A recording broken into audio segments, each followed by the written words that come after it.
If you're watching this video, you probably want transit in your city to be better. Or maybe it's already good, in which case, lucky you.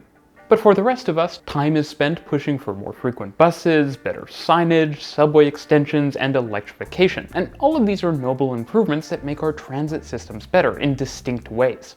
It's been said many times, including by me, but the US could learn so much from Australia on transit. With its slick electric suburban trains, beautiful stations, and lovely trams. But there's a particular project going on right now in one Australian city that I think is the ultimate in transit improvement schemes, and it's managing to fly under the radar. Transit riders, backyard havers, and politicians are all actually aligned. Learning from this project in the rest of the world would obviously make our transit systems better, but would also make our cities better. It would probably also be super popular. So let's talk about Melbourne and a stroke of political transit genius.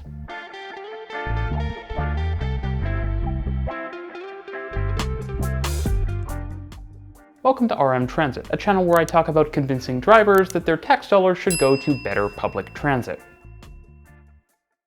Melbourne has many things: a charming tram network, an impressive skyline, and a suburban train network that's bigger in scale than Sao Paulo's, Berlin's, or even Sydney's. The scope of the Metro Trains Melbourne suburban rail system is really impressive, with over 400 kilometers of track, 200 stations, and 15 different lines. But historically, the system has had a large number of something which has been a problem: level crossings.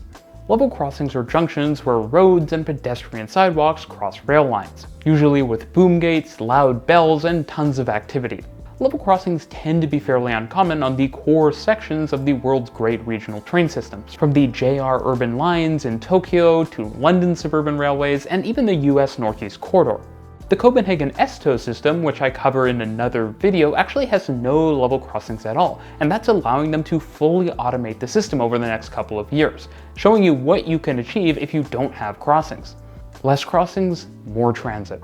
Level crossings often feel like a proxy for general infrastructure quality, or I should say lack thereof. And Melbourne has historically had a lot of them, owing to its radial lines and its fast-growing suburbs. This type of network structure historically worked fairly well, even with crossings, as frequencies petered out as you traveled further and further out into the suburbs.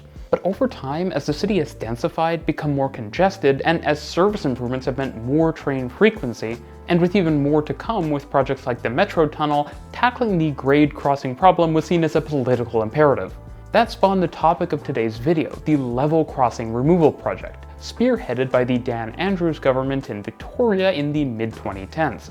The idea would be to remove a huge number of level crossings while simultaneously making various other improvements to the rail network. But the cost would be huge, billions and billions of dollars, and at the same time, you wouldn't be laying a mile of new tracks. So how was it that they managed to convince people across the region that this was actually a good way of spending money? From train junkies on one hand to car-loving suburbanites on the other. Well, therein lies the political genius of a massive program of grade separations, which done well can conceivably appeal to every different type of voter. The suburban driver stops waiting at so many crossings with gates down, while the train rider gets higher frequencies, less delays, and a nicer station. Homeowners wouldn't need to hear the bells of a level crossing gate going down, and the rail lines in their neighborhoods would get cleaned up, and business owners could know that their shipments would be delivered without delay. Wrapping all of this up in a big, beautiful bow is safety. Level crossings are just inherently dangerous. They let people, including children and vehicles, interact with trains, often traveling at high speed. Removing crossings makes our cities safer.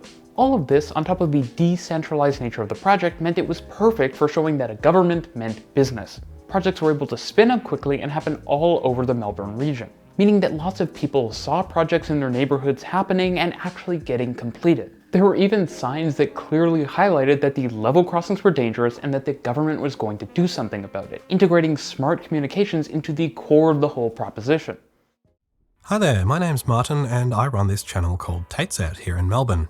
The Level Crossing Removal Project has seen parts of Melbourne's rail infrastructure renewed on an unprecedented scale. However, it's also been hugely disruptive to rail travel, with months of closures, and the final outcome for rail passengers has been quite variable. A strong focus of the project has been on getting road traffic flowing faster and more freely, and the renewed rail infrastructure is not always followed by any actual increase in service. While almost all the new stations at least partially straddle a road, either over or under, almost none of them have been built with grade-separated pedestrian access to both sides of the road, meaning passengers still have to stop traffic to reach the far side. This is especially problematic in places where large numbers of passengers frequently cross the road to interchange with a bus stop. The design of the new alignments often leaves very little provision for future track amplification, which is especially controversial on the Dandenong corridor, where express V-line trains constantly get stuck behind suburban trains, and expansion to triple or quad track would be hugely beneficial. The decision to put the railway under or over the road is made based on local conditions, but it's my view that the end result is almost always better when the rail over option is chosen. Many of the elevated stations have included striking architectural designs, quickly becoming local landmarks, and often have very good views from the platforms, whereas the rail under stations are usually very grey and gloomy. Aesthetics aren't the only advantage of the elevated stations. Operationally, they are more energy efficient, allowing trains to brake uphill and accelerate downhill, which also reduces wear and tear on rolling stock. The elevated stations are also generally less disruptive to construct, with trains often able to use the original alignment underneath during part of the construction stage, or in some cases allowing the line to be progressively raised one side at a time. Personally, I will miss the charm of the many historic stations replaced by the project, but it can't be denied that the sheer scale of the new stations makes the presence of transit extremely visible, and has certainly helped raise the profile of the network in the public eye.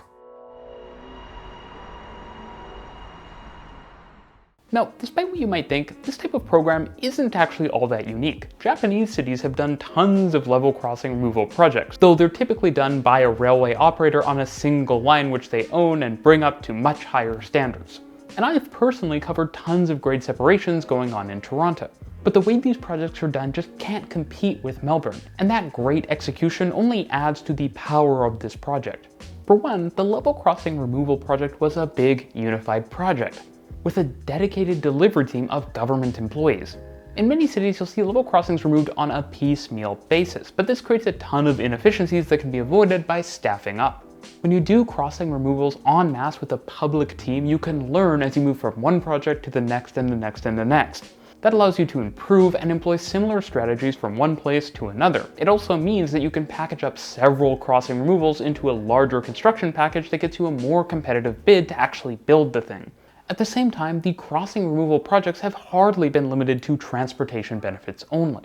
In SkyRail sections where the tracks have been elevated to remove several crossings in quick succession or trenched below the ground, new public spaces have been opened up where the tracks once were, connecting communities that were previously divided, but also opening up new spaces for recreation and art.